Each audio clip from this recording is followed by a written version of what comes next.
Salut les NAS, aujourd'hui on va parler de la whey, la protéine de lait. Si t'es là, c'est que tu dois sûrement déjà en prendre ou que tu te poses la question de te supplémenter. Et dans la majorité des cas, tu as raison. Le problème, c'est aussi que dans une majorité des cas, tu fais n'importe quoi au moment de choisir ta whey. Bien sûr que la whey peut être une excellente idée pour augmenter ses apports en protéines, mais seulement si tu fais les bons choix. Parce que non, ce n'est pas une question de quantité de protéines affichées sur le paquet, elle dépend de la façon dont la whey est produite, de la source de lait, de la filtration, des ajouts, des procédés chimiques, etc. etc. Et tout ça peut t'amener très loin de ton shaker. Dans cette vidéo, on va prendre tout ça au sérieux et te proposer une analyse claire, scientifique et objective des whey. On n'a pas de top 5 sponsorisé, juste des faits. Et surtout, un outil pour t'aider à faire les bons choix, l'application Scannuts. T'es bien installé? Attention, c'est parti!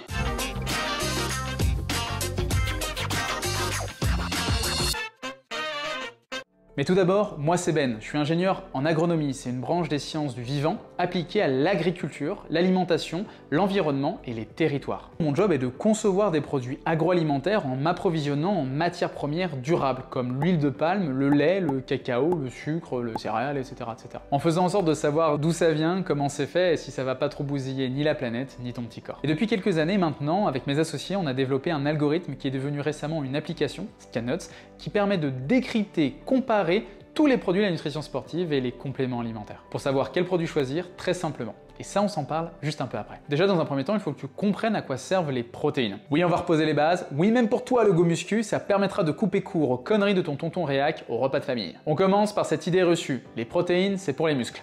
Alors oui, mais non. Enfin, pas que. Les protéines, ce sont les molécules les plus polyvalentes de ton organisme. Ce sont les ouvriers, les ingénieurs, les architectes, les transporteurs de ton corps. En fait, quasiment tout est protéines dans ton corps. Et elles ont un rôle tellement varié. Par exemple, un rôle de structure. Ça, c'est le rôle le plus évident. Tu veux construire du muscle, il faut des briques. Ces briques, ce sont les acides aminés issus des protéines. Mais ce rôle structurel va bien au-delà du muscle. On a par exemple le collagène, qui est la protéine la plus abondante dans ton corps. Ça va former la trame de ta peau, de tes tendons, de tes ligaments, de tes cartilages. Sans le collagène, tu as une peau molle et des articulations très fragiles. On va voir aussi la kératine, c'est ce qui compose tes cheveux, tes poils, tes ongles. Tu veux des ongles solides, des cheveux solides, bah commence par bien manger. On a ensuite un rôle enzymatique. Les protéines peuvent aussi être des enzymes, des petits catalyseurs qui rendent possible toutes les réactions chimiques de ton corps. On retrouve par exemple l'amylase dans ta salive qui va découper les glucides dès que tu commences à les mâcher, ou même la pepsine dans ton estomac qui commence la digestion des protéines. On va aussi avoir la lactase, donc si tu digères encore le lait à l'âge adulte, bah elle te permet de décomposer le lactose. Sinon, bon courage avec ta whey bas de gamme pleine de résidus. Il y a aussi un rôle de transport. Le corps, c'est un système logistique ultra complexe. Et devine qui gère les livraisons? Les protéines. On va avoir l'hémoglobine par exemple qui va transporter l'oxygène dans ton sang. Les protéines de transport du fer ou du cuivre les déplacent aussi jusqu'aux cellules. Et on a GLUT4, une protéine membranaire qui permet l'entrée du glucose dans tes cellules musculaires sous l'effet de l'insuline. On a également un rôle de défense. Ton système immunitaire, en fait, c'est un arsenal de protéines. Les anticorps ou les immunoglobulines sont des protéines ultra spécifiques qui identifient, neutralisent et détruisent les virus, bactéries ou même les toxines. On finit avec un rôle de mouvement. Bouger, courir, soulever, ça te semble mécanique? Ce sont les protéines qui rendent ça possible. Donc l'actine et la myosine qui s'entrelacent dans les fibres musculaires pour produire la contraction. Chaque mouvement en fait que tu fais, c'est coordonné vraiment par ces deux protéines. J'ai menti, en fait il y en a un dernier, c'est le rôle hormonal. Beaucoup d'hormones sont des protéines. L'insuline par exemple qui va gérer le sucre ou la leptine qui va réguler la notion d'appétit. On a également tout ce qui va être hormones de croissance. Et toutes ces molécules, toutes ces protéines vont agir comme des messagers chimiques et sans elles ton métabolisme devient un chaos complet. Moins connu, plus différent, on a un dernier petit rôle bis qui va être un rôle énergétique. Alors c'est clairement pas le rôle principal, mais en cas de besoin, le corps peut convertir certains acides aminés en glucose. On appelle ça la néoglucogénèse. C'est ce que fait ton corps en cas de jeûne prolongé ou de diète très basse en glucides. Bref, les protéines sont partout et si t'en manques, ce n'est pas que ton biceps qui va trinquer en premier, mais toute une série de fonctions vitales. Alors forcément, quand on te dit ça, la première question qui doit te venir, c'est bah ouais, mais je les trouve où ces fameuses protéines? Eh ben on les trouve dans plein d'aliments, et pas seulement dans un steak ou une tranche de jambon, contrairement à ce qu'on entend souvent. Du côté des produits animaux, forcément on a les classiques, hein, viande, poisson, œuf, ou même les produits laitiers, hein, le fromage, le yaourt, le lait. Là, ce sont des protéines dites complètes, car elles contiennent tous les acides aminés dits essentiels. Essentiel parce que tu es obligé de les avoir par ton alimentation. Alors ça c'est pratique, mais c'est pas indispensable, parce qu'on a aussi le côté végétal. On va avoir aussi des légumineuses comme les lentilles, le pois chiche ou les haricots rouges, les céréales genre riz complet, avoine, quinoa, les graines et les oléagineux comme les amandes, les graines de courge, de chia, etc. Et les produits comme le tofu, le tempeh ou même le seitan. Alors ces protéines sont parfois un peu moins équilibrées en acides aminés, mais en les combinant, par exemple riz plus lentilles, on obtient une super qualité. Donc non, pas besoin de viande à tous les repas pour avoir ces protéines. Il suffit de varier et d'équilibrer. Ok, maintenant qu'on sait où les trouver whey reste la question que tout le monde se pose. Ok, mais il m'en faut combien moi? Et là, petit spoiler, il n'y a pas de réponse unique. Ça dépend de toi en fait, ça dépend de ton poids, de ton âge, de si tu bouges beaucoup ou pas du tout. Et il y a un vrai débat entre deux approches. Est-ce que je dois calculer mes besoins en protéines en fonction de mon poids total du corps, ou plutôt en fonction de la masse maigre, c'est-à-dire tout sauf la graisse, donc les muscles, les organes, les os, etc. En pratique, la plupart des recommandations utilisent le poids corporel total, parce que c'est plus simple à estimer. Mais chez les sportifs ou les personnes avec une forte masse grasse, on recommande plutôt de se baser sur la masse maigre, pour être plus précis. Par exemple, avec une personne de 100 kg et 30% de masse grasse, on a environ 70% de masse maigre. Si on se base sur ça, ces besoins peuvent être ajustés à la baisse par rapport à un calcul sur 100 kg. Donc voyez à peu près les besoins en fonction des types de profils. Donc déjà, si on est sédentaire, là pour le coup, les recommandations varient entre 0,8 et 1 g de protéines par kilo de poids corporel par jour. Pour une personne de 70 kg, ça veut dire donc 56 à 70 g de protéines par jour. En étant actif ou faisant du sport régulièrement, là on va monter à 1,2 à 1,6 g de protéines par kilogramme de poids de corps par jour, pour soutenir la récupération, la masse musculaire et surtout éviter la fonte musculaire. Et pour les sportifs intensifs ou en période de sèche ou de prise de masse, là les besoins peuvent monter jusqu'à 2,2 g de protéines par kilogramme de poids de corps par jour, voire un peu plus pour les pros. C'est là que certains vont calculer plutôt en fonction de la masse maigre pour ne pas surconsommer inutilement. Mais dans tous les cas, au-delà de 2,2 g de protéines par kilo, les bénéfices sont très limités pour la majorité des gens. Donc ça sert à rien de se surdoser si le reste de l'alimentation ne suit pas. Maintenant qu'on a posé les bases, tu vois bien qu'atteindre sa quantité de protéines en tant que sportif peut parfois s'avérer difficile. Alors je t'arrête tout de suite. Si tu t'entraînes 2 à 3 fois par semaine, ce qui est déjà très bien, mais tu n'auras sans doute pas besoin de compléments en poudre, juste de bien organiser ton assiette. Tu peux toujours prendre de la protéine et ce sera sans doute de l'argent un peu bêtement dépensé. Pour les autres qui s'entraînent plus, alors oui effectivement ça peut permettre de prendre ces collations plus rapidement, en particulier quand on a des entraînements rapprochés ou juste peu de temps pour se préparer un truc à manger. Les protéines en poudre, comme la whey, en fait ça peut être une bonne alternative et un produit pas si transformé ou presque. Parce qu'en fait la whey ou le lactosérum c'est un sous-produit de la fabrication du fromage. Historiquement c'était même considéré comme un déchet. En fait dans les années 70-80 on s'est rendu compte que ce liquide clair qu'on pouvait récupérer pendant la coagulation du lait était en réalité hyper riche en protéines de assez bonne qualité. Après récupération du petit lait, on va le filtrer pour concentrer les protéines et on va avoir différentes qualités de protéines. On commence avec les concentrats. Là, c'est la première étape de filtration. On obtient une poudre à partir de ce petit lait qui contient entre 60 et 80% de protéines. Le reste, en fait, c'est du sucre, du lactose, des graisses, des minéraux. Alors c'est brut, c'est un peu moins digeste que le reste, mais c'est aussi moins cher. Ensuite, on a l'isolat. Là, on va pousser la filtration plus loin pour éliminer presque tout le lactose et les graisses. Résultat, on va avoir un produit avec plus de 90% de protéines, souvent plus digeste que le concentrat, mais aussi plus cher, et également d'une certaine manière un peu plus pur. Et si on va aller encore plus loin, on va trouver l'hydrolysa. Ici, on va prédigérer la protéine par hydrolyse enzymatique. La protéine ici est prédécoupée en peptides plus courts, en petits bouts. Ça va permettre une assimilation ultra rapide, utile en post-training et pour les estomacs un peu sensibles. Alors ça c'est dans la théorie, parce que dans la réalité, l'hydrolysa est hors de prix pour une assimilation qui n'est pas forcément meilleure que l'isolat. Donc si tu es un sportif de très haut niveau avec des besoins très spécifiques, passe ton chemin et reste à l'isolat ou même au concentrat. Et enfin, on va voir la Clear Whey, c'est le petit nouveau sur le marché depuis quelques temps. C'est en fait un isolat très filtré auquel on ajoute des acides organiques, donc par exemple l'acide citrique, malique, etc. pour modifier le pH et rendre la boisson en fait transparente et un peu plus acide. Donc il y a moins la sensation de lait, c'est plus agréable en été, mais en fait elle est bourrée d'édulcorants et d'arômes de synthèse. Le vrai problème ici, c'est surtout le pH hyper acide du produit qui est pas très bon pour la digestion, encore moins pour tes dents ou même pour l'équilibre acido-basique général de ton corps. Une fois qu'on a parlé de ces différentes catégories, la dernière chose à savoir en fait, c'est finalement le plus important, l'origine et la qualité du lait. Le lait de ta whey peut avoir différentes origines, donc soit venir de l'industrie, soit venir directement du lait frais. C'est ce qu'on appelle trivialement sur le marché respectivement la whey fromagère et la whey native. Et là attention, toutes les whey ne se valent pas. En France, les normes de transformation laitière sont strictes, mais ça ne veut pas dire que tout est clean. Les vaches peuvent être élevées de manière intensive, c'est-à-dire nourries aux céréales, enfermées une bonne partie de l'année. La qualité du lait dépend directement de l'alimentation du bien-être animal, donc en fait une vache stressée, mal nourrie, produit un lait de qualité assez inférieure, avec moins d'oméga 3, plus d'acides gras saturés et des protéines plus ou moins altérées. Donc choisir une whey, c'est aussi choisir un bon élevage, mais ça c'est pas vraiment marqué sur le pot. Et là on va arriver justement à nos deux types de whey différents. La whey fromagère, donc ça c'est la whey industrielle industrielle par défaut. Elle est issue du petit lait après transformation industrielle en fromage. Donc en gros, le lactosérum a été chauffé et va contenir des résidus parfois oxydés. Donc tu vas avoir plusieurs étapes thermiques, chimiques qui peuvent dénaturer la protéine, amenant à des acides aminés moins bien dégradés dans notre organisme et donc pas très bien absorbés. Le petit truc marrant à savoir, cette whey est généralement décolorée parce que oui, ton petit lait provient en large majorité de l'industrie du cheddar, l'un des fromages les plus produits dans le monde. Alors on va pas faire de débat pour savoir si c'est du vrai fromage,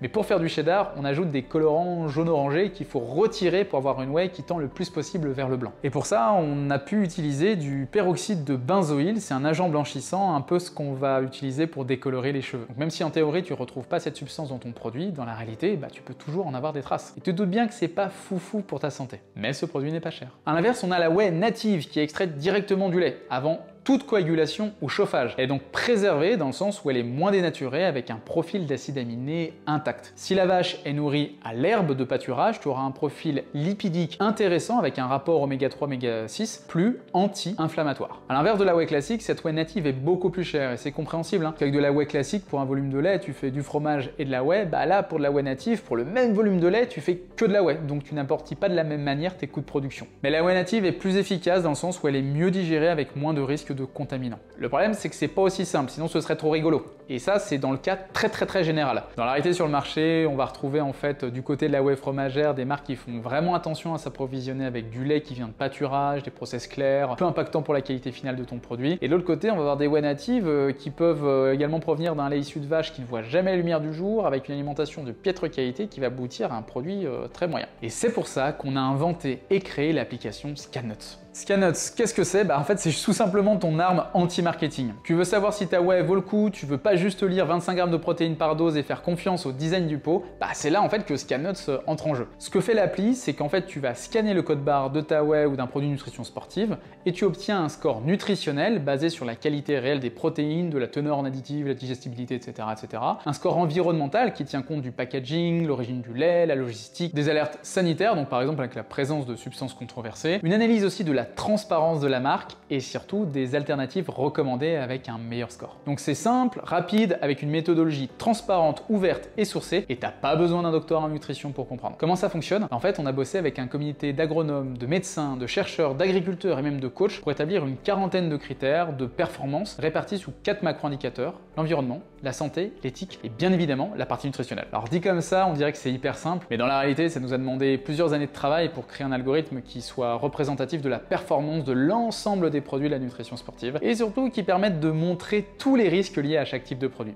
Et sur les protéines, il y a quelques risques à connaître. Alors déjà sur le volet sanitaire, des whey peuvent contenir des résidus de produits vétérinaires comme des antibiotiques ou des hormones données aux vaches pour accélérer leur croissance ou atténuer le risque de maladie. On va aussi retrouver des contaminants industriels pouvant être présents dans les versions low cost avec des métaux lourds, des microplastiques ou même des substances formées pendant les process comme des acrylamides. Et certains utilisent des texturants, des édulcorants ou d'autres additifs en cocktail, le sucralose, la sulfate de potassium, etc., dont l'impact sur le microbiote et le métabolisme est encore préoccupant. Sur la partie nutritionnelle, toutes les whey ne sont pas aussi digestes. On n'a pas la même concentration de lactose, on peut avoir des protéines très dénaturées avec un profil d'acides aminés assez incomplet. Certaines marques gonflent aussi artificiellement en fait la teneur en protéines en ajoutant tout simplement de l'azote, ce qui a déjà fait un peu scandale aux États-Unis. Et la qualité du lait de base est essentielle. Une vache nourrie à l'herbe donne un lait plus riche en oméga 3 et protéines mieux biodisponible. Et sur les volets environnemental et social, un lait importé issu de pratiques d'élevage intensif aura une empreinte carbone tellement plus lourde qu'un lait local avec des vaches élevées en pâturage. On va aussi avoir des marques opaques sans traçabilité de la qualité ou des pratiques, et on a aussi des exploitations animales intensives cachées derrière un marketing parfois naturel. Alors et encore, ce sont juste une partie des risques et alertes qui existent sur les produits. Sauf que ça, à moins de s'y connaître réellement, de poncer le site ou même d'avoir des contacts dans le milieu agro, c'est quasiment mission impossible de le savoir. Et c'est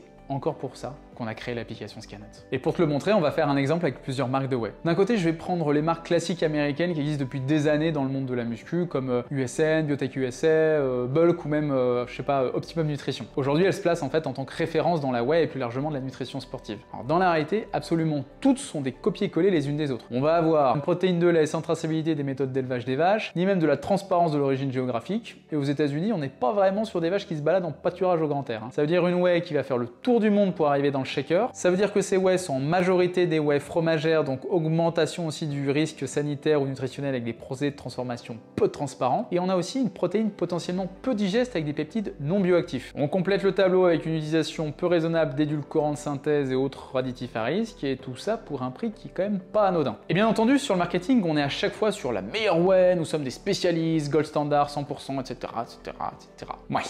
Alors, d'après notre algorithme, on tourne en large majorité sur un score de charbon sur Scannuts. Ça veut dire qu'elles n'ont clairement pas la moyenne. A l'inverse, on a des marques qui font bien les choses et françaises de surcroît, que ce soit des whey natives ou même des whey plus industrielles fromagères. On commence par exemple avec la marque Protéalp, qui est une whey non native.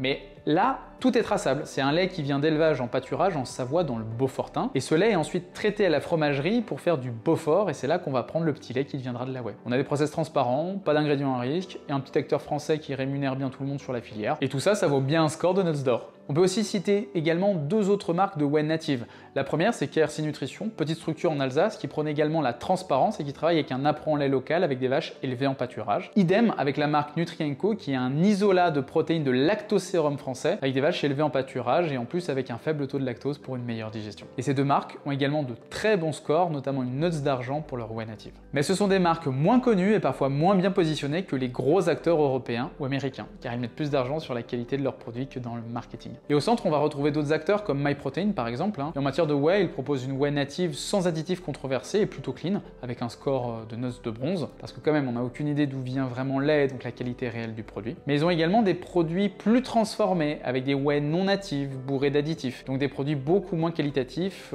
qui peuvent présenter des risques. Leur whey Impact a donc un score de Nuts de charbon. En conclusion, tu l'as vu, la whey peut être un excellent complément, mais si et seulement si tu sais ce que tu achètes. Et non, ce n'est pas la promesse 25 grammes de prot par dose qui suffit à valider un bon produit. Ce qui compte, c'est la qualité de la protéine, native ou non, dénaturée ou intacte, le procédé de fabrication, concentrat, isolat, hydrolysa, l'origine du lait, donc l'alimentation et le bien-être des animaux, les ajouts et les additifs, qu'on te glisse sans te le dire, et tout ce qui se cache derrière l'étiquette, la traçabilité, l'impact carbone ou le niveau de transformation. Donc on est loin d'un simple shaker. On parle de ton système immunitaire, de ta santé métabolique, de ta capacité de récupération, de ton inflammation chronique et même de l'efficacité de ton entraînement. Et le problème, c'est que tout ça ne se voit pas à l'œil nu. C'est pour ça que des outils comme Scannuts existent pour remettre l'objectivité et de la transparence dans un marché saturé de poudre de perlimpinpin et de slogans un peu creux au niveau du marketing. Tu veux progresser, tu veux prendre soin de ton corps, de ta santé, peut-être même de ta planète, bah commence par savoir ce que tu mets vraiment dans ton shaker. Tu peux t'entraîner comme une machine, mais si ton carburant est bidon, bah tu vas tourner en rond. Donc abonne-toi pour ne rien rater des prochaines vidéos,